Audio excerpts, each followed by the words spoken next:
Shalom à tous, voici la lecture du jour dans Luc chapitre 18 versets 1 à 17. Le thème c'est toute personne qui s'élève sera abaissée et celle qui s'abaisse sera élevée. 1 à 17. Puis Yahusha dit à ses talmidim une parole afin que soit gravée en eux qu'ils doivent prier constamment sans jamais se décourager. Il y avait dans une certaine ville un juge qui ne craignait pas Dieu et ne respectait personne. Il y avait aussi dans cette ville une veuve qui venait le trouver régulièrement pour lui dire « Prononce un jugement contre l'homme qui tente de me détruire. » Pendant longtemps, il refusa. Puis un jour, il dit en lui-même « Je ne crains pas Dieu et je n'ai de respect pour personne. Mais parce que cette femme est une réelle Noudnikite, qui veut dire une peste, une personne exaspérante, je vais faire en sorte qu'elle obtienne justice. Sinon, elle continuera à venir me voir et à me harceler jusqu'à ce qu'elle m'épuise totalement. » Puis le Seigneur commenta. Notez bien ce que dit ce juge corrompu. Alors, Dieu ne ferait pas justice à ses élus qui crient à lui jour et nuit? Tardera-t-il à leur égard? Je vous dis qu'il jugera en leur faveur rapidement. Mais quand le Fils de l'homme viendra, trouvera-t-il cette foi sur la terre? Cette confiance sur la terre? Et il dit cette parabole à l'adresse de ceux qui comptaient sur leur propre justice et qui méprisaient les autres. Deux hommes montèrent au temple pour prier. L'un était un parouche et l'autre un collecteur d'impôts. Le parouche, le pharisien, debout, priait ainsi en lui-même. « Oh Dieu, je te remercie de ce que je ne suis pas comme le reste des hommes qui sont avides, malhonnêtes, immoraux ou comme ce collecteur d'impôts. Je donne la dîme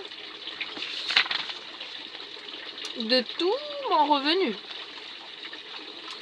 Le collecteur d'impôts, qui se tenait à distance, n'osait même pas lever les yeux vers le ciel, mais il se frappait la poitrine en disant « Dieu, aie pitié de moi, qui suis un pécheur. » Je vous le dis, c'est ce dernier, et non pas l'autre, qui est retourné chez lui en règle avec Dieu.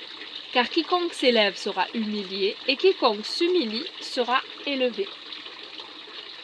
Et c'est la lecture jusqu'au verset 17.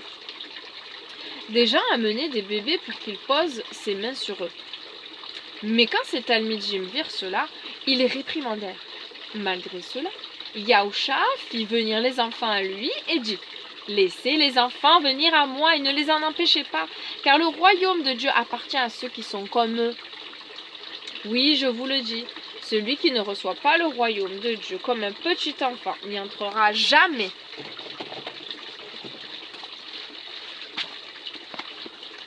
Et la question de méditation est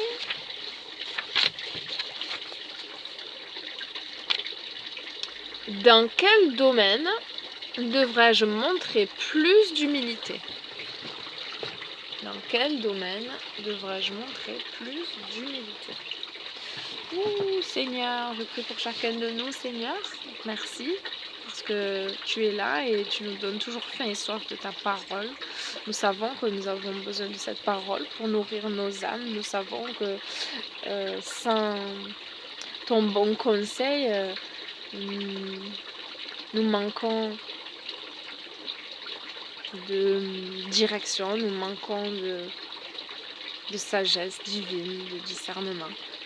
C'est vrai que tout vient de toi, Seigneur, et ta parole, elle est là pour nous instruire. Et je prie vraiment que voilà, cette faim et soif de ta parole, elle soit là, présente chaque jour. Merci, merci de continuer ton œuvre en chacun de nous, d'attirer encore des âmes à toi, ta merveilleuse lumière.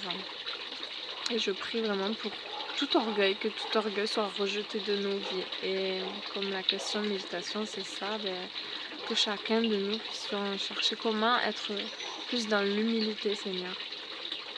Montre-nous, ouvre nos yeux. c'est certain que c'est une bonne prière parce que voilà, c'est ta volonté que nous soyons doux et humbles de cœur. Comme elle a été sur cette terre, notre Seigneur et notre Roi, Yahusha, nous a montré l'exemple parfait. Merci Père de nous l'avoir envoyé. Nous savons que lorsque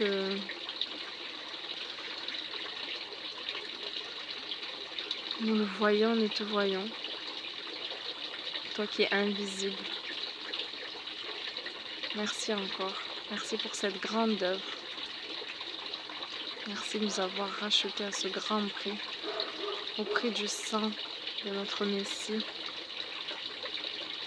Merci de continuer cette œuvre et de la rendre parfaite pour ce jour glorieux où tu reviendras nous chercher. Nous ne sommes pas seuls. Oui, nous ne sommes pas seuls. Tu as promis que tu es avec nous tous les jours jusqu'à la fin du temps. Merci pour ta présence, merci pour ta fidélité, merci pour ta patience qui est grande, qui est notre salut.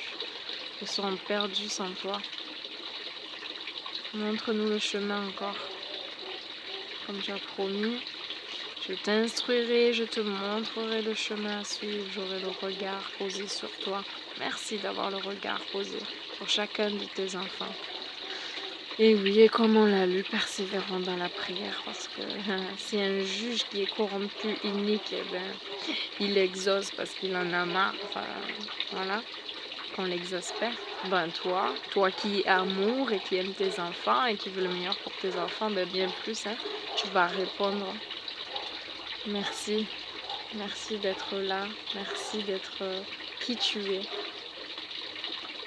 Et merci encore, je me répète, oui, pour ta patience qui est notre salut à tous.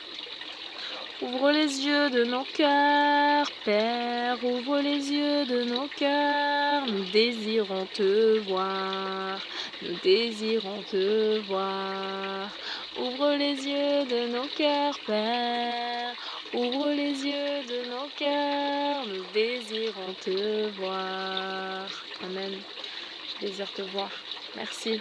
Merci pour tout. Soyez tous bénis. Shalom.